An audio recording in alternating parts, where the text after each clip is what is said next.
Dan sekali lagi, namaku dirusak. Bahkan ketika aku sudah tidak ada di sana untuk mendengarnya. Aku menikah bukan hanya dengan seorang pria. Aku menikah dengan seluruh lingkaran yang mengikutinya. Dan di sanalah, semuanya berubah. Sejak hari pertama aku tinggal di rumah mertuaku, aku tahu, aku tidak pernah benar-benar diterima. Bukan karena sikapku yang salah, bukan karena caraku melayani mereka, tapi karena satu alasan sederhana, aku bukan menantu yang mereka inginkan. Awalnya, semua terlihat biasa. Mertuaku, sebut saja Bu S, dikenal sangat ramah di depan orang lain. Senyumnya selalu manis, suaranya lembut. Para tetangga sering memujinya sebagai sosok ibu yang baik hati dan penuh perhatian. Namun, seiring waktu, aku belajar satu hal penting. Kebaikan yang dipamerkan di depan pintu tidak selalu sama dengan kata-kata yang diucapkan di balik pagar rumah. Setiap sore, Bu S akan duduk santai di teras bersama para tetangga. Sementara aku sibuk di dapur, mencuci piring, memasak untuk makan malam, membereskan apa yang perlu dibereskan. Aku tidak pernah ikut bergabung dengan mereka, bukan karena aku sombong atau tidak mau bersosialisasi, tapi karena aku merasa aku tidak pernah diundang. Gosip itu dimulai dengan sangat pelan, hanya bisik-bisik yang samar-samar ku dengar. Menantunya jarang keluar rumah ya? Atau, kalau masa kok lama sekali ya? Awalnya, aku berusaha mengabaikannya. Aku mengira itu hanya omongan biasa, hal yang wajar terjadi di lingkungan baru. Aku berpikir, mungkin aku saja yang terlalu sensitif dan mudah terbawa perasaan. Sampai suatu hari, saat aku pulang dari pasar, aku mendengar namaku disebut dengan jelas. Anaknya dari luar kelihatannya manis, tapi di rumah malas banget kerjanya. Lalu suara lain menimpali, "Iya, kasihan ya suamiku, dapat istri yang modelnya kayak gitu." Kalimat itu keluar dari mulut mertuaku sendiri. Aku berdiri membeku di balik pintu. Tanganku gemetar hebat, kantong belanja yang kupegang erat jatuh begitu saja ke lantai, isinya berhamburan. Dan yang lebih menyakitkan, mereka hanya tertawa mendengarnya. Sejak hari itu, segalanya berubah drastis. Tatapan para tetangga terasa berbeda. Sapaan mereka menjadi lebih singkat.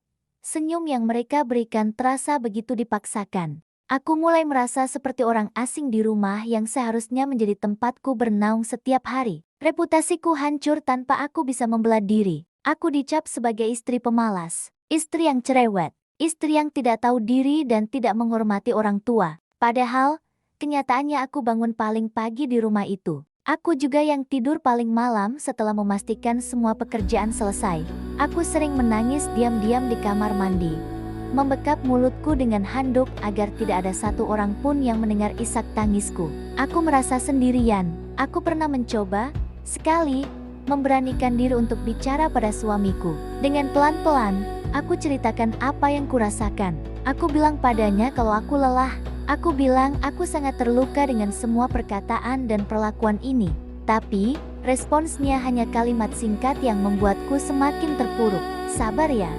Namanya juga orang tua, atau nanti juga mereka terbiasa. Sejak saat itu, aku berhenti bercerita. Aku sadar, tidak ada yang lebih menyakitkan daripada saat kamu berbicara, tapi suaramu tidak dianggap penting. Tidak ada yang lebih sepi daripada merasa sendirian dalam sebuah pernikahan. Puncak dari semua ini terjadi pada suatu pagi. Seorang tetangga memanggilku, katanya ada hal penting yang ingin dibicarakan. Dan di sanalah, di depan beberapa orang, aku mendengar semua gosip tentangku dalam versi yang jauh lebih kejam dan menyakitkan. Aku dituduh tidak pernah mengurus suami dengan baik, dikatakan tidak menghormati orang tua. Bahkan, yang paling parah, aku dituduh hanya memanfaatkan uang keluarga suamiku. Aku hanya bisa diam. Aku pulang ke rumah dengan kepala tertunduk. Setiap langkah terasa begitu berat seolah memikul beban seluruh dunia. Sesampainya di rumah, mertuaku hanya menatapku dengan dingin dan berkata, namanya juga omongan orang. Seolah-olah aku ini bukan manusia yang punya perasaan. Seolah-olah hatiku terbuat dari batu. Beberapa bulan setelah kejadian itu, aku akhirnya membuat keputusan. Aku meminta izin untuk pulang ke rumah orang tuaku. Aku bilang hanya untuk sementara waktu, untuk menenangkan diri. Tapi jauh di dalam hatiku, aku tahu, aku tidak akan pernah kembali lagi ke rumah itu. Bukan karena aku menyerah pada pernikahanku, bukan karena aku tidak lagi mencintai suamiku, tapi karena aku menyerah pada perasaan dihancurkan secara perlahan setiap hari. Aku lelah berjuang untuk diterima di tempat yang tidak pernah menginginkanku. Dan yang paling menyakitkan dari semua ini adalah saat aku berkemas dan pergi, tidak ada satu orang pun yang menahanku. Tidak ada yang bertanya, "Kamu kenapa?" atau "Apa yang salah?" Aku pergi hanya dengan sebuah koper kecil, namun hatiku terasa jauh lebih berat daripada barang bawaanku. Aku pergi dalam kesunyian. Beberapa minggu setelah aku pergi, aku mendengar kabar baru. Mertuaku bercerita kepada para tetangga bahwa aku meninggalkan suamiku begitu saja tanpa alasan yang jelas. Dan sekali lagi,